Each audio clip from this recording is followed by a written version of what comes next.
사랑하는 여러분 반갑습니다. 오늘 우리는 성경의 가장 독특하고 깊이 있는 지혜서 중 하나인 전도서의 이야기를 함께 나누고자 합니다. 이 책은 우리에게 인생의 본질적인 질문들을 던지며 참된 만족과 의미를 어디에서 찾을 수 있는지 깊이 탐구하게 합니다.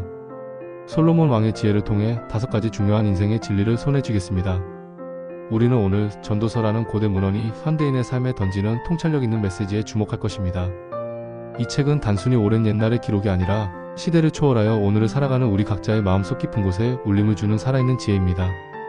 인간이 추구하는 모든 것의 궁극적인 의미는 무엇인지, 왜 우리는 끊임없이 무언가를 갈구하면서도 공허함을 느끼는지, 그리고 이 모든 의문에 대한 해답을 어디에서 찾아야 할지에 대해 전도서는 명확하고도 도전적인 답을 제시하고 있습니다. 겉으로 보기에 세상은 늘 화려하고 매력적입니다. 성공부, 쾌락, 명예, 지식이 모든 것이 우리를 유혹하며 마치 이것들만이 진정한 행복을 가져다 줄 것처럼 속삭입니다. 성공적인 경력, 풍요로운 물질, 즐거운 여가, 사회적 명성, 그리고 깊이 있는 지식의 습득까지 사람들은 이 모든 것을 향해 끊임없이 달려갑니다. 마치 이 목표들을 달성하기만 하면 영원한 행복과 만족이 찾아올 것이라고 굳게 믿는 것처럼 말이죠. 미디어와 사회는 이러한 성공의 이미지를 끊임없이 주입하며 우리의 욕망을 부추깁니다. 남들보다 더 높이 올라가고 더 많이 소유하며 더 화려하게 빛나야만 가치 있는 삶을 사는 것이라고 속삭입니다. 하지만 때때로 마음 한편에 알 수 없는 허무함과 공허함이 밀려올 때가 있지요. 온갖 것을 다 가졌다고 여겨지는 사람들도 때로는 깊은 고독과 무의미함에 시달리는 모습을 보게 됩니다. 이 끝없는 추구의 여정에서 진정한 만족과 허무함의 갈림길은 어디에 있을까요?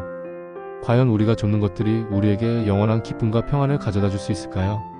전도자는 이미 오래전에 이 질문에 대한 깊이 있는 통찰을 우리에게 남겨주었습니다.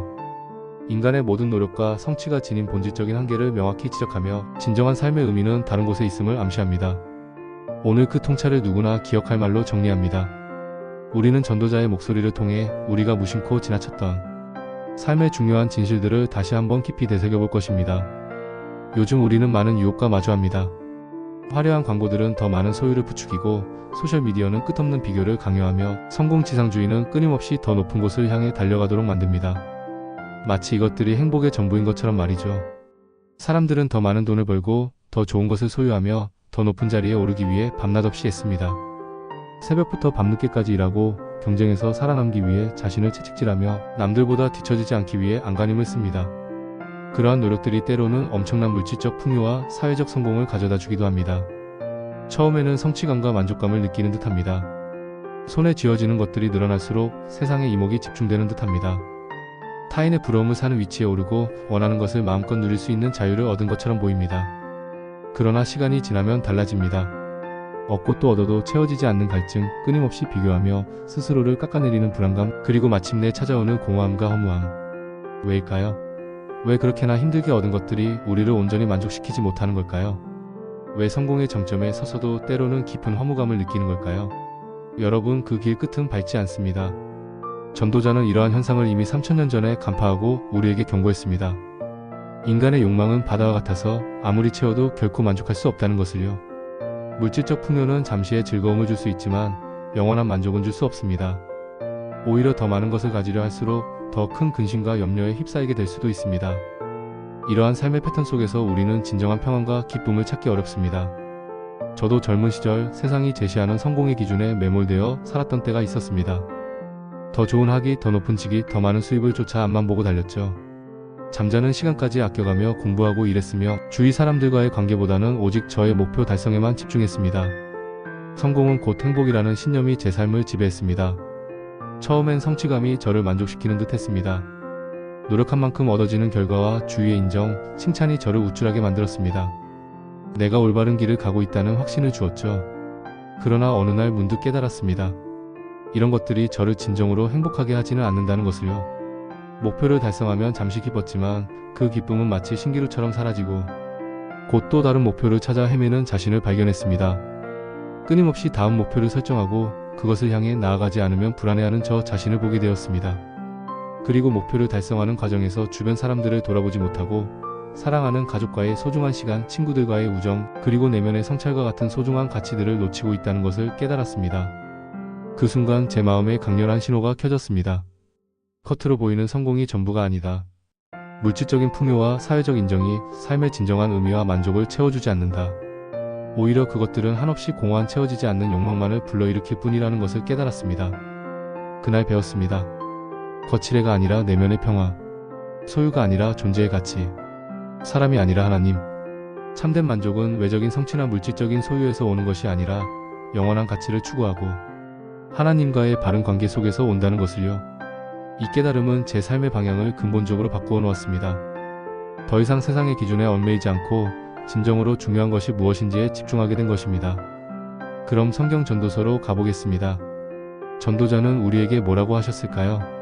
전도서는 우리가 인생을 살아가면서 마주하게 되는 근원적인 질문들에 대한 깊이 있는 성찰을 담고 있습니다. 지혜부, 쾌락, 노동, 심지어는 죽음에 이르기까지 인간의 모든 경험과 노력을 탐구하며 그 궁극적인 의미를 묻습니다. 전도자의 여정은 마치 우리 자신의 삶의 여정인 것처럼 느껴질 때가 많습니다. 그는 우리가 추구하는 모든 것의 겉모습을 벗겨내고 그 안에 숨겨진 진실을 냉철하게 드러냅니다. 이제 전도서의 핵심 메시지를 5가지 중요한 통찰로 정리하여 하나씩 깊이 들여다보겠습니다. 이 통찰들은 수천 년 전의 지혜이지만 오늘날 우리의 삶에도 여전히 강력한 메시지를 던져줄 것입니다. 첫 번째 통찰입니다. 전도서 1장 2절 말씀입니다. 헛되고 헛되며 헛되고 헛되니 모든 것이 헛되도다. 이 구절은 전도서 전체를 관통하는 핵심 주제이자 전도자의 가장 유명한 선언입니다. 여기서 헛되다는 히브리어 헤벨 HEVE를 번역한 것으로 문자적으로는 수증기, 연기, 숨결과 같이 잡을 수 없고 금세 사라지는 것을 의미합니다. 전도자는 인생의 모든 것을 허무하다고 선언합니다.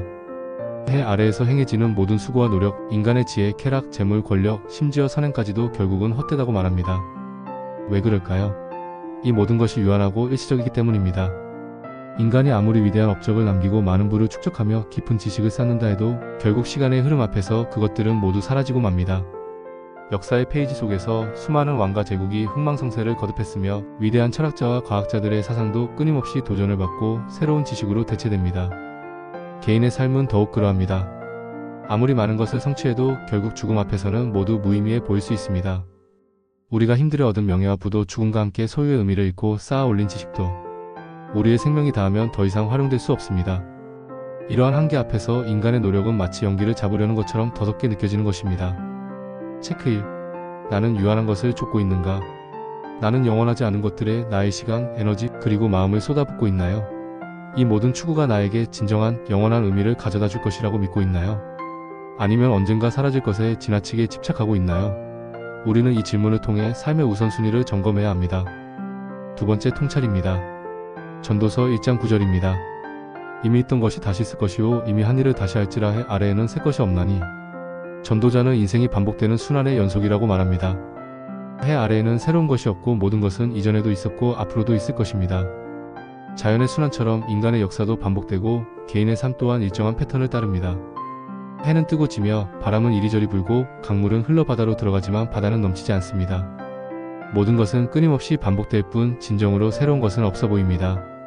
인간의 삶도 마찬가지입니다. 태어나서 성장하고 사랑하고 일하고 고통받고 그리고 죽는 과정은 세대를 거듭하며 끊임없이 되풀이됩니다. 이러한 끝없는 반복 속에서 우리는 종종 의미를 찾기 어려워합니다. 끊임없이 노력해도 결국 제자리 걸음을 하는 것 같은 느낌에 사로잡히곤 합니다. 어제의 수고가 오늘의 피로로 이어지고 오늘의 고민이 내일의 걱정으로 반복되는 것처럼 느껴질 때도 있습니다. 이러한 반복은 때로는 우리에게 깊은 회의감과 무기력감을 안겨주기도 합니다. 그러나 전도자는 이 반복 속에서도 우리가 놓치지 말아야 할 중요한 진실을 제시합니다. 즉 겉으로는 똑같아 보여도 그 속에서 우리가 어떤 태도를 가지고 살아가는가가 중요하다는 것입니다. 체크 2. 나는 반복되는 일상 속에서 의미를 찾고 있는가? 매일 똑같은 해가 뜨고 지는 것처럼 보이지만 그 안에서 새로운 감사와 기쁨을 발견하고 있나요? 주어진 일상 속에서 창조적인 의미를 부여하고 각 순간을 소중히 여기며 살아가고 있나요? 아니면 그저 무의미한 반복으로만 여기고 새로운 자극만을 찾아 헤매며 만족하지 못하고 있나요? 진정한 지혜는 반복 속에서 의미를 재발견하는 데 있습니다. 세 번째 통찰입니다. 전도서 3장 1절에서 8절입니다. 천하만사의 시기가 있고 모든 목적이 이룰 때가 있나니. 이 구절은 삶의 모든 경험에 정해진 때가 있음을 아름답고도 냉철하게 묘사합니다. 태어날 때가 있고 죽을 때가 있으며 심을 때가 있고 심은 것을 뽑을 때가 있습니다. 죽일 때가 있고 치료할 때가 있으며 허물 때가 있고 세울 때가 있습니다. 울 때가 있고 웃을 때가 있으며 슬퍼할 때가 있고 춤출 때가 있습니다. 돌을 던져버릴 때가 있고 돌을 거둘 때가 있으며 안을 때가 있고 않는 것을 멀리할 때가 있습니다. 찾을 때가 있고 잃을 때가 있으며 지킬 때가 있고 버릴 때가 있습니다. 찢을 때가 있고 꿰맬 때가 있으며 잠잠할 때가 있고 말할 때가 있습니다. 사랑할 때가 있고 미워할 때가 있으며 전쟁할 때가 있고 평화할 때가 있습니다. 전도자는 이처럼 삶의 모든 양면적인 사건과 감정들이 특정한 시기를 가진다고 말합니다. 우리는 종종 우리의 계획과 의지대로 모든 것을 통제하려 하지만 전도서는 우리에게 하나님의 주권 아래 모든 것이 움직인다고 가르칩니다. 모든 것을 통제하려는 시도 자체가 허무함을 낳을 수 있습니다. 우리가 원하는 때에 원하는 결과가 나오지 않을 때 우리는 쉽게 좌절하고 낙심합니다. 그러나 전도자는 우리에게 인내심을 갖고 삶의 흐름을 받아들이라고 조언합니다. 각 시기마다 고유한 의미와 목적이 있으며 우리가 그것을 온전히 이해하지 못하더라도 하나님의 지혜로운 계획 속에 있다는 것을 믿어야 합니다. 고통의 시간도 기쁨의 시간도 모두 우리 삶의 일부이며 그 속에서 우리는 성장하고 배움을 얻습니다. 체크 3. 나는 모든 것을 내 뜻대로 하려 하는가? 내가 원하는 때에 원하는 결과를 얻지 못할 때 내 통제를 벗어난 상황에서 쉽게 좌절하고 절망하고 있나요? 아니면 하나님의 섭리를 인정하고 그분의 완벽한 때를 기다릴 줄 아나요? 우리는 삶의 각 시기를 겸손하게 받아들이고 그 속에서 주어지는 교훈과 은혜를 발견하는 지혜가 필요합니다.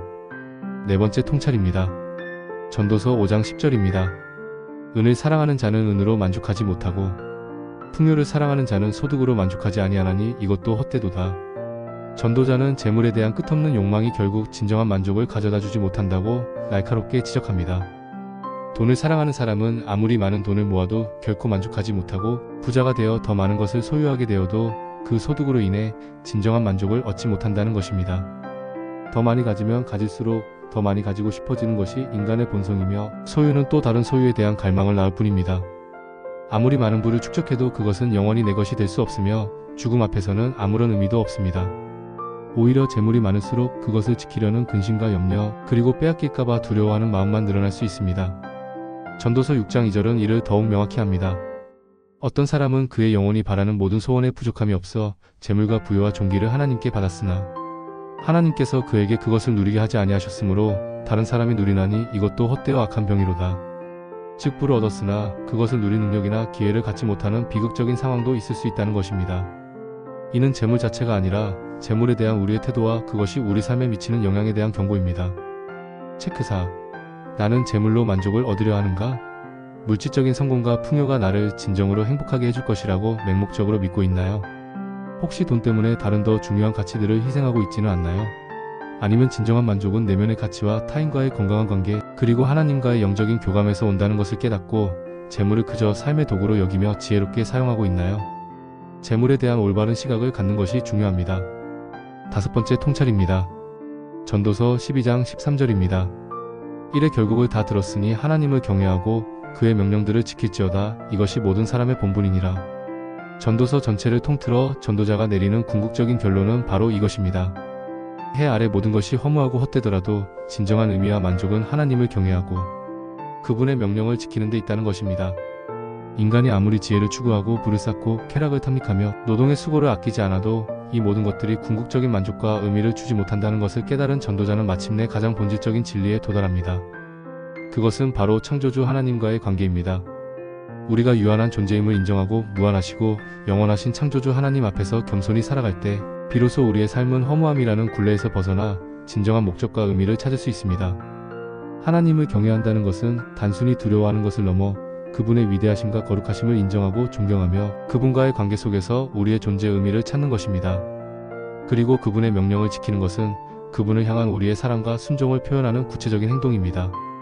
이것이 바로 모든 인간이 살아가는 궁극적인 이유이자 가장 중요한 본분이라는 전도자의 선언은 혼란스러운 삶 속에서 방황하는 우리에게 명확한 나침반을 제시합니다.